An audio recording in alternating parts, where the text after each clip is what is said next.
I never thought desperation would lead me to the kind of mansion that looked like it had its own ZIP code.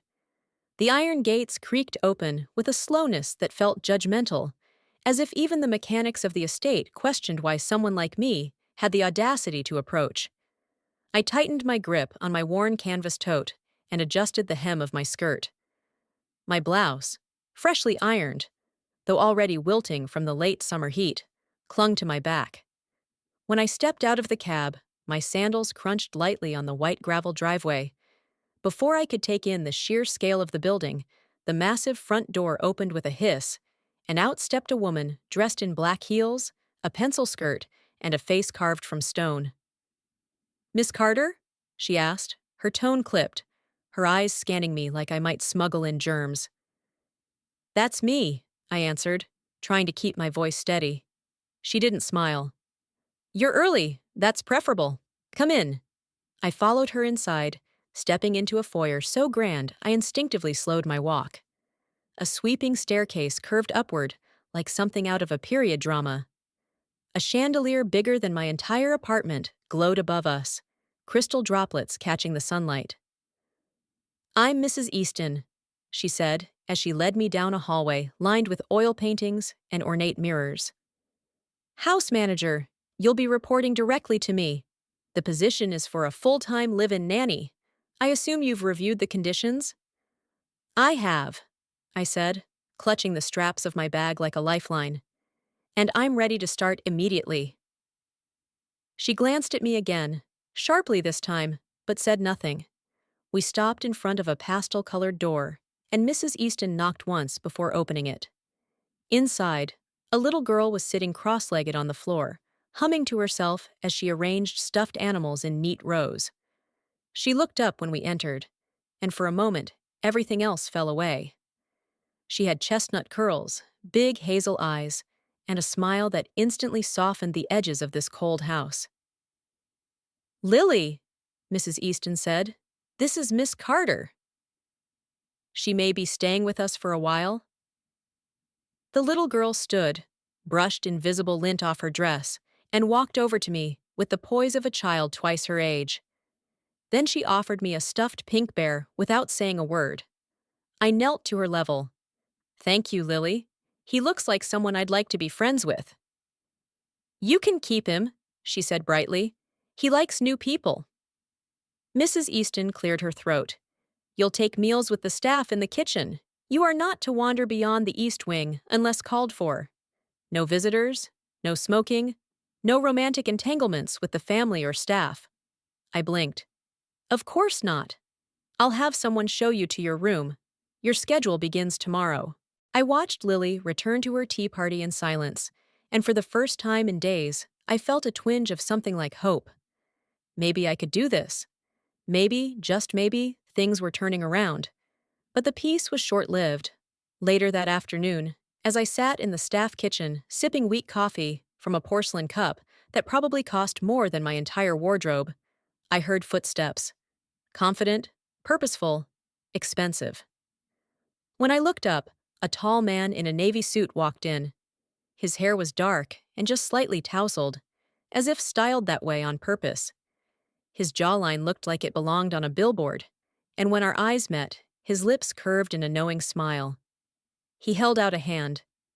"You must be the new nanny." "Yes," I said, shaking it. "Lucy Carter." He didn't let go right away. "Andrew Easton." My stomach did something very stupid. It flipped. He wasn't just handsome. He had presence, an energy that filled the room and made it a little harder to breathe. And based on the way the chef suddenly found something very interesting in his dish rack, I could tell this wasn't just anyone. "Pleasure to meet you," I said, trying to sound unaffected. He studied me a moment longer than was polite. "Likewise." Then he was gone, leaving behind the scent of cedarwood and a mess of nerves in my chest. I looked down at the bear Lily had given me, still sitting on the kitchen table. "You didn't tell me your daddy was trouble," I whispered. But what I didn't know then was that Andrew wasn't Lily's father. He was her older brother. And in less than 3 months, that man would be down on one knee, asking me a question that would change my life forever. The next morning started early. So early it was still dark outside when my alarm buzzed beside my head. I dressed quickly, pulling on my plain gray sweater and black slacks. Nothing fancy, nothing to draw attention. I was here to work, not to turn heads. Especially not his. Downstairs, the house was quiet, the kind of stillness that made even footsteps sound like interruptions.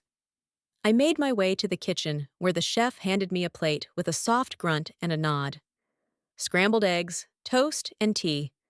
Simple, perfect. By the time I made it to Lily's room, she was already up and dancing in her pajamas to a silent song only she could hear. She spotted me and clapped. "You came back!" "Of course I did," I smiled, stepping inside. "I said I would. Most people don't." Her words caught me mid-step. "What do you mean?" She plopped onto her bed and shrugged. "We've had 5 nannies in 2 months."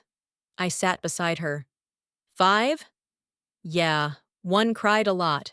Another one smelled like cheese, and one said the house gave her nightmares. I blinked. "That's a lot." She nodded solemnly, like she was 50 years old instead of 5. I liked the crying one. She let me stay up late and eat cookies in bed.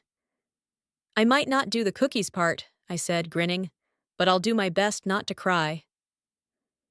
Lily giggled and threw her arms around me, catching me off guard with her warmth.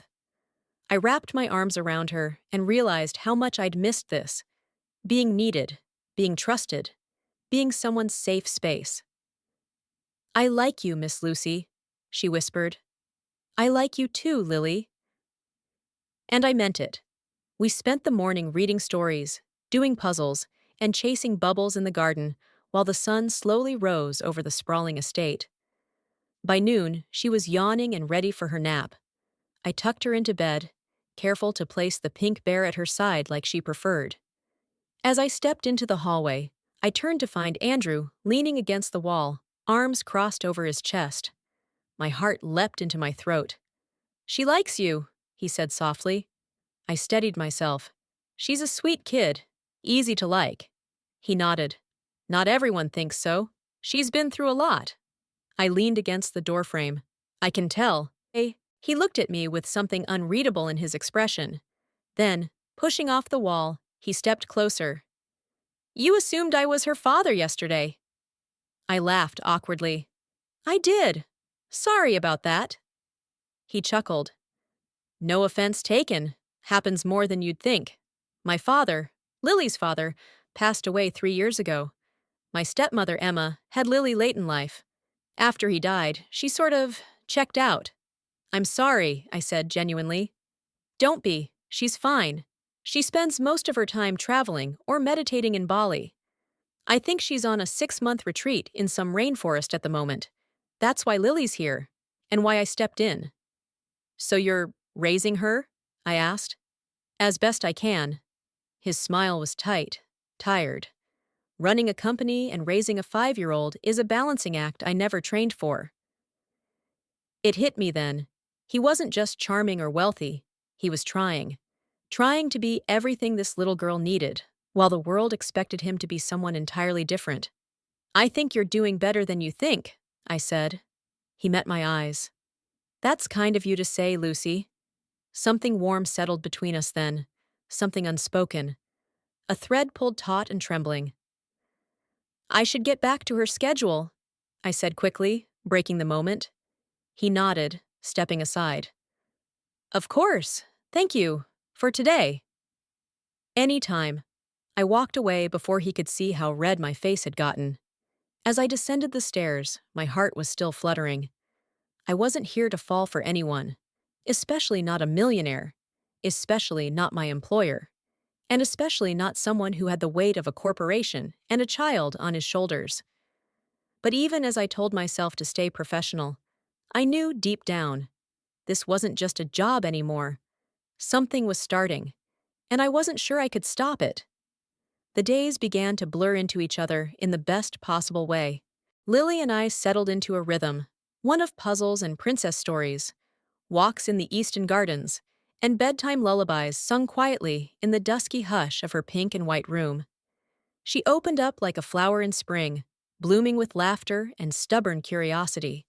She asked hard questions and didn't always listen, but when she wrapped her arms around my waist and whispered, "Please don't leave like the others," I knew I couldn't. I wouldn't. What surprised me more was how often I saw Andrew. At first, I assumed he would be just a shadow figure, too busy managing corporate meetings and sipping cocktails over spreadsheets to bother with domestic life. But that wasn't him. Every night, he came home by 6. Not once did he miss dinner with Lily. He'd change out of his suit and into a soft cashmere sweater and jeans, and we'd sit together, me in my modest corner of the kitchen, him beside Lily at the long family table, talking about her day. And sometimes, he'd glance at me, just for a second too long. It always set my heart racing. It was a Wednesday evening when it happened. Lily had gone to bed early, exhausted from an afternoon of hide and seek and decorating gingerbread cookies we had no business baking in July. I'd just finished cleaning up the last of the frosting when I turned and nearly bumped straight into him. Andrew was standing by the doorway, leaning one shoulder against the frame, watching me with a small smile. "I should start warning people when I walk into rooms," he said. I let out a breathy laugh. "You really should. You're starting to rival jump scares." He chuckled, stepping closer. "Want a drink?" I blinked. "A drink." He held up 2 glasses. "Just water. I figured after the way Lily covered you in icing, you might need something neutral." I accepted the glass, our fingers brushing. A harmless touch, but it lingered in my skin long after I pulled away. We sat down at the kitchen island, the hum of the refrigerator the only sound between us. "She's different with you," Andrew said suddenly. "Happier." "She's a wonderful little girl," I said, sipping the water. "Smart, sensitive. She just needs stability and someone who listens." He nodded slowly. "I try, but she doesn't always open up to me." "She sees you as the boss," I said with a half smile. "And you kind of are." I never wanted to be her parent," he said quietly. "But I couldn't let her be raised by nannies who disappear every month, or a mother who's chasing enlightenment in the jungle." I looked at him, surprised by how raw his voice had turned. "You're doing what most people wouldn't," I said gently. "You showed up. That's what matters." He met my gaze, and something flickered between us, something that felt like gratitude and something more. "You're not what I expected," he said. "What did you expect?" I asked, half curious, half nervous. He gave a wry smile. "Someone temporary, disconnected, another polished resume and a long file. But you make this house feel lived in. You make Lily laugh. You make her feel safe." There was a pause. "You make me feel safe." That last line landed like a stone in my chest. I didn't know what to say. My instincts were screaming, "This is dangerous, Lucy. This is a line you cannot cross." But my heart, oh, my heart was leaning in. And then he stood. "Sorry," he said softly. "Didn't mean to make things weird." "No," I said quickly. "You didn't." He gave me a look I couldn't quite read. Tender, maybe. Sad, maybe. But definitely something. And then walked away, leaving me alone in the quiet kitchen. I sat there long after he left, staring at the water glass in my hands. Something was growing, shifting. I could feel it deep in my bones. I wasn't just the nanny anymore. And Andrew Easton wasn't just Lily's brother. We were on a path neither of us had planned for, and I had no idea where it would lead. By the end of my second week at the Easton estate, I was starting to feel a strange duality settle over me. Inside these walls, I belonged. Lily's arms around my waist, her laughter echoing through the halls, Andrew's warm eyes meeting mine across the kitchen island. It all felt like something dangerously close to home. But the moment I stepped outside those walls, the illusion cracked. I was reminded again and again. I was just the help. It started with whispers, first from the staff, soft murmurs when I entered a room, awkward silences that followed my steps. I brushed it off as typical household gossip, But then came the incident with Mrs. Hampton, the housekeeper who had been with the Eastons for over 20 years. It was a Saturday morning. I was helping Lily choose between two sun hats for our planned trip to the zoo when Mrs. Hampton tapped lightly on the door. "Mr. Easton would like to speak with you, Miss Lucy." In the study, my stomach tensed. "Of course!" I kissed Lily's forehead and made my way down the long corridor, my mind racing with possibilities. Had I overstepped? Was this about that late-night conversation in the kitchen? Or worse, was he letting me go? When I reached the study, Andrew stood behind the desk, sleeves rolled up, tie loosened. He looked tired, but when he saw me, his eyes lit up. "You're not in trouble," he said quickly, reading the worry on my face. I let out a breath I didn't realize I was holding. "Thank God!" He walked around the desk and gestured for me to sit. "I wanted to talk to you about something else. Something unusual." I frowned. "Unusual how?" He took a deep breath. "It's come to my attention that there's been some talk among the staff. About you. About me."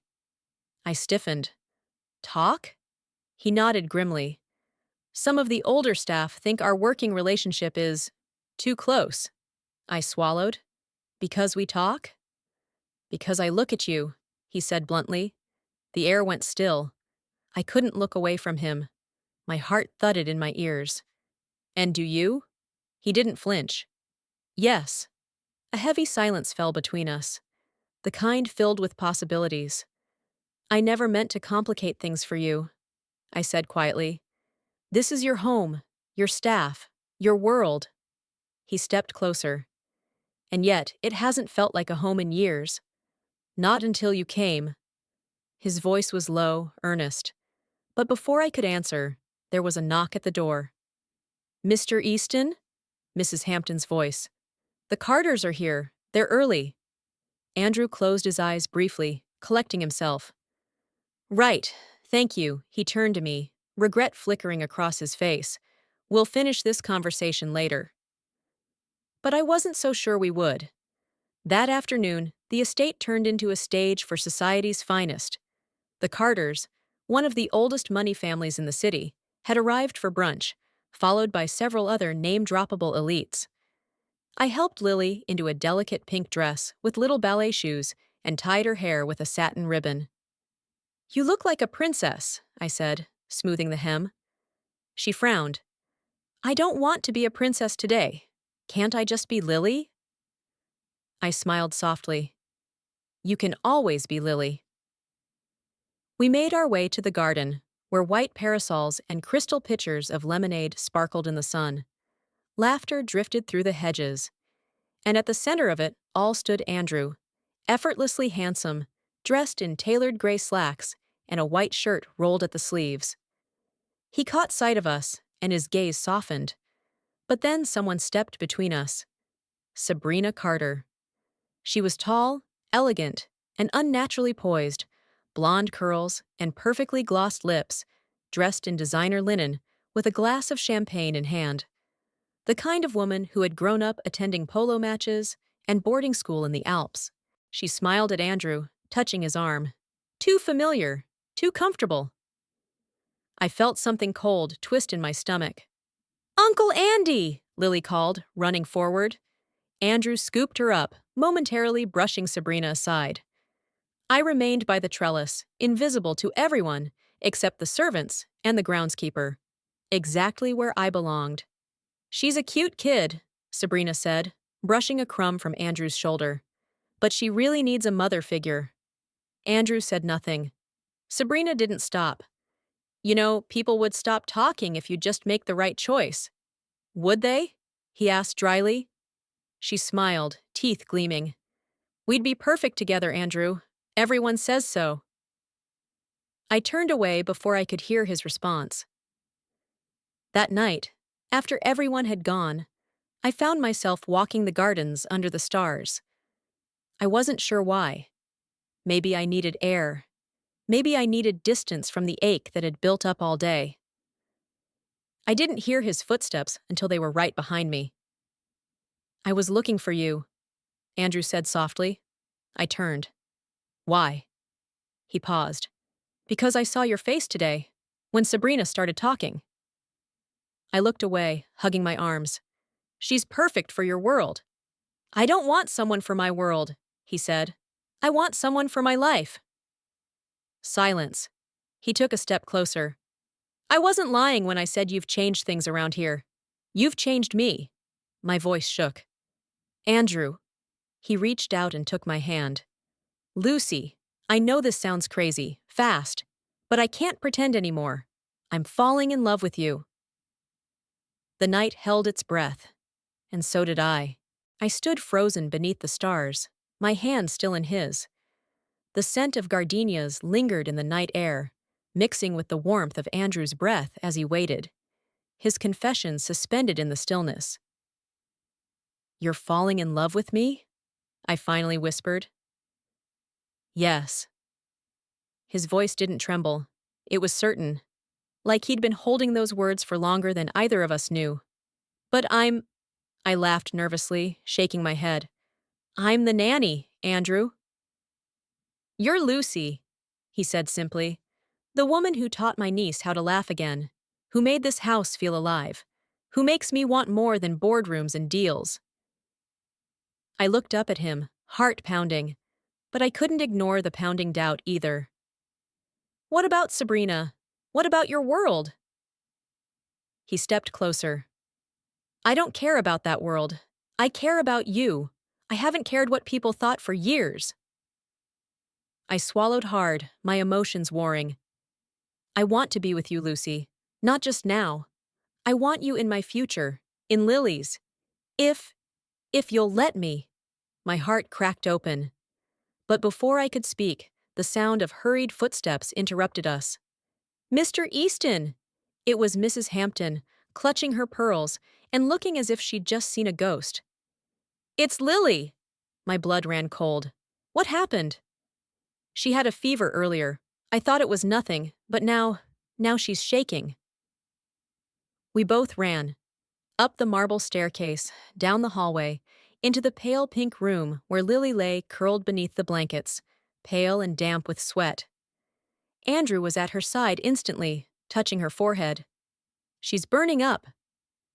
I'll get the car, I said without thinking. We're not waiting for an ambulance. 10 minutes later, I was in the back seat with Lily resting in my lap, Andrew driving like a man with nothing to lose. The hospital loomed ahead, glowing cold and sterile against the dark. Tests. IVs, monitors. I stayed by Lily's side through it all, holding her hand as the doctors murmured and examined. Finally, a weary pediatrician with kind eyes approached us. It's a viral infection, not life-threatening, but aggressive. She'll need fluids and rest. Good thing you brought her in. Andrew nodded, his hand finding mine again. That night, we sat side by side in the hospital room as Lily slept, her little chest rising and falling with measured peace. You didn't hesitate, he said, turning to me. Neither did you. He smiled faintly. I've never been more scared, or more grateful that you were here. I looked at him, and suddenly, all the doubts, all the whispers, all the barriers faded into the quiet of that room. I'm falling for you too, I admitted. His breath caught. I reached for his hand. I think I already have. He exhaled slowly, like the weight of the world had lifted from his chest. Then let me ask you something. I blinked. Now? Now? He stood, reached into his coat pocket, and pulled out a small velvet box. My heart stopped. This was my mother's, he said softly. I've been carrying it around for days, afraid, hopeful. He knelt beside my chair. Lucy Harper, will you marry me? Not because Lily needs you, not because I need you to stay, but because I love you, and I can't imagine another day without you. My hands flew to my mouth. Tears stung my eyes. Andrew! Yes, I breathed. Yes! He slipped the delicate ring onto my finger, a silver band with a single vintage-cut diamond that sparkled even in the sterile hospital light. And in that moment, surrounded by beeping monitors and white sheets, The world became something else entirely. It became ours. Spring arrived in full bloom, and with it, the promise of new beginnings. It had been 6 weeks since that unforgettable night in the hospital. Lily made a full recovery, returning to her cheerful, mischievous self, and the three of us fell into a rhythm that felt nothing like a job. It felt like family. Still, the world outside Easton Estate hadn't changed overnight. The whispers continued. Sabrina Carter had stormed out of the estate after hearing the engagement news, leaving behind a broken wine glass and a slew of cruel words about how nannies don't belong in diamond rings. But Andrew never wavered. Not once. In fact, it only seemed to make him more determined. "I don't want a grand society wedding," I told him one morning as we sipped coffee on the back patio, Lily chasing butterflies across the grass. "I want something simple, intimate." He nodded. "Whatever you want."